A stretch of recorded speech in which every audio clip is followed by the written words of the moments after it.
How to start a fight in 20 seconds on Automotive YouTube. Let's go. You dumping all them chemicals in your gas to try to get your combustion chamber cleaned out? You know what real men do? They dump water down their engine. Yep. They pull the air cleaner right from the airbox and dump that shit right down the engine. Let her eat. Let me explain. What does water do inside a combustion chamber that's already hot? Turns to steam, right? You can't do anything with it.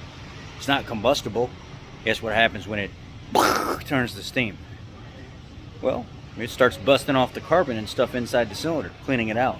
Back in the day, old school guys that had the technique down would take a water hose and they would trickle water down their air intake as the motor was running, and they'd have somebody feather the throttle, and it would slowly sit there and bust carbon off the valves and stuff inside the cylinder, or they would mist, or you'd take a water bottle and you'd mist water inside as the engine was running and suck that water down in there, and as the motor's running, it busts carbon off the valves and stuff.